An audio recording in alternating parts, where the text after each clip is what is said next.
छोटी सी बात बताता हूं, बहुत सी बातें कही अपने आप फिनिश हो जाती हैं। इन्होंने कहा आर्य बाहर से आए और 1200 बीसी के आसपास आए। अब मजे की बात क्या था कि इनको पता ही नहीं था कि टेक्नोलॉजी कहां कहां पे मात दे देगी। जब लेट 80s में और अर्ली 90s में सैटेलाइट आ गए और सोनोग्राफिक पिक्चर दिखने लगी, तो वह सरस्वती नदी, जिसका ऋग्वेद में सबसे प्रबलता के साथ वर्णन है, उसका ट्रैक दिख गया। अब जियोलॉजिकली ये प्रूव हो गया कि सरस्वती नदी लगभग 4500 से 5000 साल पहले सूख गई थी। इसका मतलब वो लगभग 3000 बीसी में सूख गई थी, जो हमारी कालगणना से मैच खाता है। महाभारत का काल 5100 वर्ष पूर्व है और उसमें सरस्वती नदी के क्षीण होने का जिक्र है। तो आप ये बताइए, अगर वो 1000 या 1200 बीसी में आए, तो जो नदी 2000 साल पहले लुप्त हो गई थी, हरहराती हुई सरस्वती नदी का वर्णन कर रहे हैं वो। ये अपने आप में बात कॉन्ट्रडिक्ट हो गई। और टेक्नोलॉजी आगे कैसे मारती चली जा रही है। आप ये देखिए, जब राम जन्मभूमि का विषय शुरू हुआ तो उन्होंने कहा जी ये तो सादी जमीन पे बनी थी। अब उन्हें क्या पता था कुछ साल में सोनोग्राफिक पिक्चर की टेक्नोलॉजी आ जाएगी। अब सोनोग्राफिक पिक्चर की टेक्नोलॉजी आ गई तो नीचे स्ट्रक्चर दिखने लगा। तो 2003 में जब अटल जी की सरकार थी तो हाई कोर्ट में रखा गया कि साहब सोनोग्राफिक पिक्चर में दिख रहा है, तो कहा गया, तब उन्होंने कहा हाँ दिख रहा है, तो ईदगाह पे बनाया गया था।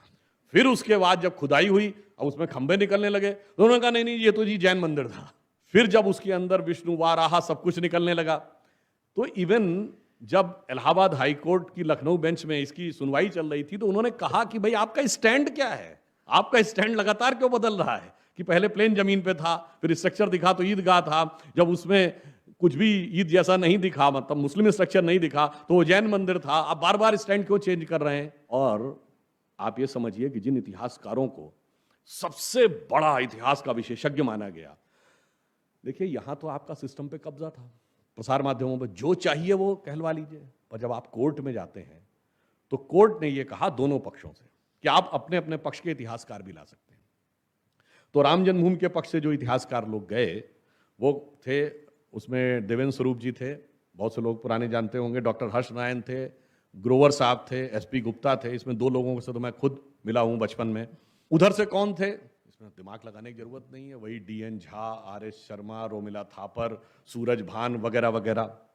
अब मजे की बात कि उनकी तरफ से, यानी तथाकथित बाबरी मस्जिद के केस की तरफ से इतिहासकार थे, वो स्वयं नहीं आते थे, अपने रिप्रेजेंटेटिव भेजते थे।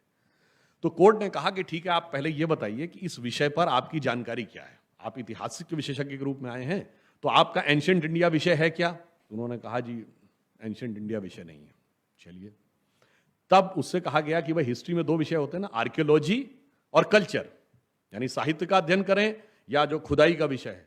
तो उन्होंने बाकायदा लिखित में दिया कि आर्कियोलॉजी हमारा विषय नहीं है, यानी खुदाई संबंधी चीजों के बारे में हम नहीं बता सकते, क्योंकि जो कुछ निकल रहा था खुदाई से निकल रहा था। अब अगर आप वो नहीं है तो आप जो साहित्यिक प्रमाण है उस पर बात करेंगे।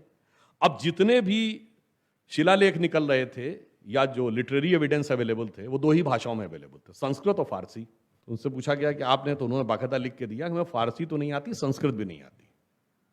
अब आप सोचिए कि जन न लिखाई जानते थे न खुदाई जानते थे, और दावा यह कि सारी खुदाई जानते थे। वो लोग पूरे मीडिया को कैप्चर किए हुए थे और राम जन्मभूमि एक ऐसा बोगस चीज है वगैरह वगैरह। और प्रसार माध्यमों के दौड़ की इंतहा तो सोचिए, जब खंभा निकला तो कहते हैं खंभा तो लाके रख दिया गया होगा लखनऊ के म्यूजियम से, और जब वहां दर्जनों खंभे निकल आए उसके बावजूद भी बेशर्मी के साथ इस पॉइंट पे अटके हुए थे। अरे इतने खंभे कौन लाके कहां से लाके रख सकता है, जबकि एक एक चीज की वीडियोग्राफी हुई है।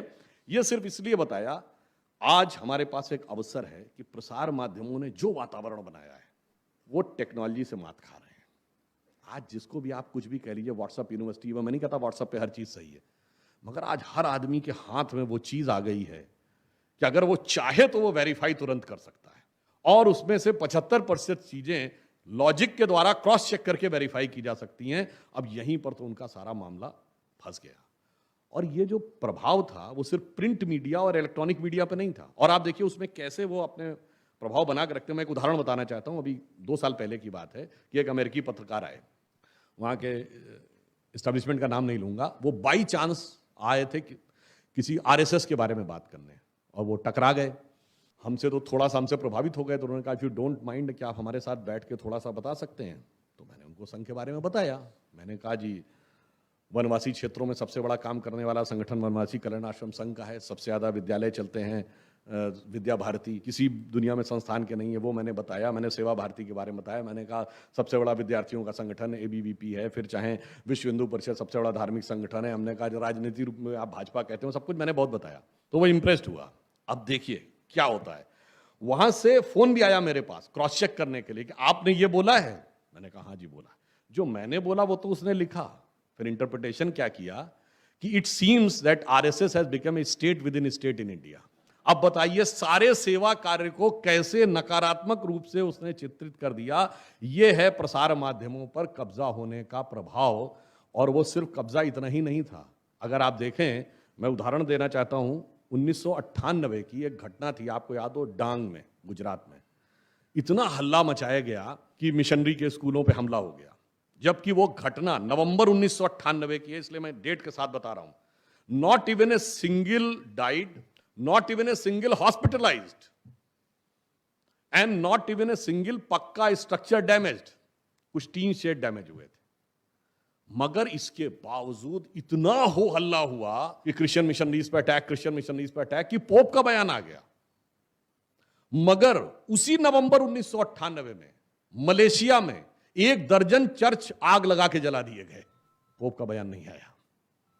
और यहां मैं फिर कह रहा हूं, not even a single died, not even a single hospitalised, and not even a single पक्का स्ट्रक्चर डैमेज, फिर भी आ गया। यह था प्रसार माध्यमों का कमाल।